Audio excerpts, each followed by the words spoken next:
মির্জা গালিব স্ট্রিটে অগ্নিকাণ্ডের পর শহরের হোটেলগুলির অগ্নি নিরাপত্তা ব্যবস্থা নিয়ে এবার কড়া পদক্ষেপ রাজ্য সরকারের। অগ্নি নিরাপত্তা সংক্রান্ত বিষয় খতিয়ে দেখতে 20 আগস্ট নিউ মার্কেট ও সংলগ্ন এলাকায় থাকা 17টি হোটেলকে নোটিশ পাঠিয়েছে অগ্নি নির্বাপন দপ্তর। তালিকায় রয়েছে hotel Angina, hotel VIP international, hotel offbeat, hotel VIP ইন্টারকন্টিনেন্টালের মতো হোটেলগুলি। দমকলের নোটিশে সংশ্লিষ্ট হোটেলগুলির মালিক, দখলদার অথবা ম্যানেজারকে শুনানিতে উপস্থিত থাকতে বলা হয়েছে। প্রতিটি প্রতিষ্ঠানের জন্য আলাদা মেমো নাম্বারও দেওয়া হয়েছে। দমকল সূত্রে খবর, শুনানিতে সংশ্লিষ্ট হোটেলগুলির অগ্নি নির্বাপন ব্যবস্থা, প্রয়োজনীয় অনুমোদন এবং নিরাপত্তা বিধি মানা হচ্ছে কিনা সে সব বিষয় খতিয়ে দেখা হতে পারে। অনিয়ম ধরা পড়লে পরবর্তী সময়ে প্রয়োজনীয় পদক্ষেপ করা হবে। 23 নম্বর মার্কুইস স্ট্রিট এই ঠিকানায় রয়েছে মার্কুইস প্লাজা নামে একটি আবাসন। মার্কুইস স্ট্রিটে একটি কমপ্লেক্সের মধ্যে 7টি হোটেল, যার নেই কোনো অগ্নি নির্বাপন ব্যবস্থা। কিভাবে এই দমকলের আইনকে বুড়ো আঙুল দেখিয়ে এতদিন পর্যন্ত এই এলাকাতে এই সমস্ত হোটেলগুলো চলছিল তা নিয়ে ইতিমধ্যে এবার তদন্ত শুরু হয়েছে। কিন্তু সবথেকে আশ্চর্যের বিষয় এটাই যে 17টি হোটেলকে ইতিমধ্যে আইডেন্টিফাই করে নোটিশ ধরানো হয়েছে। তার মধ্যে 7টি হোটেল রয়েছে, এমন 7টি হোটেল যেটা কিন্তু একই ঠিকানাতে।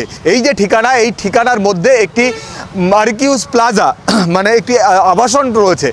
এই আবাসনের ভেতরে 7খানা হোটেল, 7টা হোটেল এখানে কিন্তু চলে।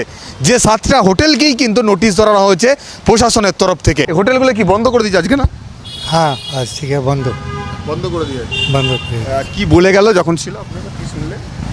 কি বলছে আপনার ইয়ে ফায়ার সার্ভিস, এটা আইনিক যেটা আছে, পুলিশ, সবাই মানে ফায়ার সার্ভিসের ব্যাপারটা ঠিকঠাক নেই, সেই কারণেই বন্ধ করা হয়েছে। হ্যাঁ লোক ছিল? চলো, আচ্ছা, এমনি লোক ছিল এতদিন হোটেলগুলোতে? হ্যাঁ তো ফায়ার সার্ভিস সবাইকে আছে, তো সবাইকে বের করে দেওয়া হলো? হ্যাঁ বলো বের করে দেন আজ 12 থেকে। হোটেল তো সব বন্ধ করে দিল। ওনারা তো কালকে বললো আপনাদের কাগজপত্র ঠিক নেই, সব বন্ধ করে দিন। কোন কোন কাগজপত্র কথা বলা হলো? ও ফায়ারের কথা বললো, পুলিশ লাইসেন্স আছে, ও অনেক রকমের লাইসেন্সের কথা বললো আর কি। এখানে 7টা সব বন্ধ করে সব আর এই রেসিডেন্সিয়াল বাড়িও এটা আলাদা গিফট আছে। চিকিৎসা করাতে এসেছেন মুর্শিদাবাদ থেকে, বললেন ভয়াবহ অভিজ্ঞতার কথা। প্রশ্ন তুললেন আগের সরকার কেন নজর দেয়নি। হোটেলে থাকে না না না না ভয়ঙ্কর তো অবশ্যই, যদি তার কাগজপত্র না ঠিক থাকে তাহলে তো অবশ্যই ভয়ঙ্কর। ঝুঁকি নেই বলেই তো আজকে বন্ধ করে দিই। নিশ্চয়ই সেটা প্রশাসন বুঝছেন এবং হোটেল কর্তৃপক্ষ যারা আছেন তাদের কাগজপত্র তারা কি দিবেন না দিবেন, তাদের কি আছে না আছে, এবং তিনারা সেটা বুঝবেন।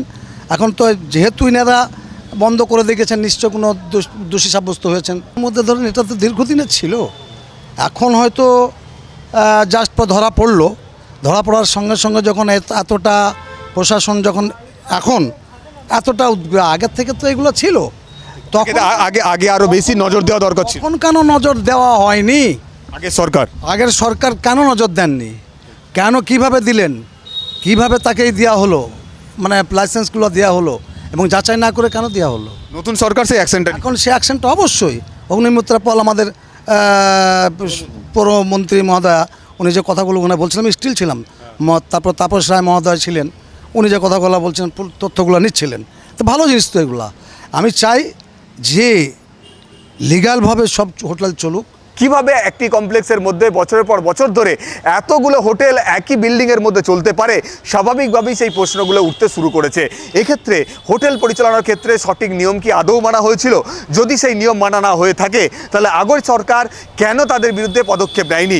এই প্রশ্নও কিন্তু দূর দূরান্ত থেকে কলকাতায় আসা মানুষজনগুলো তারাও তুলছেন, এবং নতুন সরকারের কাছে তারা আশা রাখছেন যে সঠিক পদ্ধতিতে হোটেলগুলো যাতে পরিচালনা হয়, সঠিক নিয়ম মেনে যাতে হোটেলগুলো চলে, সেই দিকেই নতুন সরকার নজর দিক। ক্যামেরায় নিখিল দাসের সঙ্গে মফিজুল ইসলাম ও সায়ন্তন ভট্টাচার্য, অভিরূপা সাহার রিপোর্ট, ক্যালকাটা নিউজ।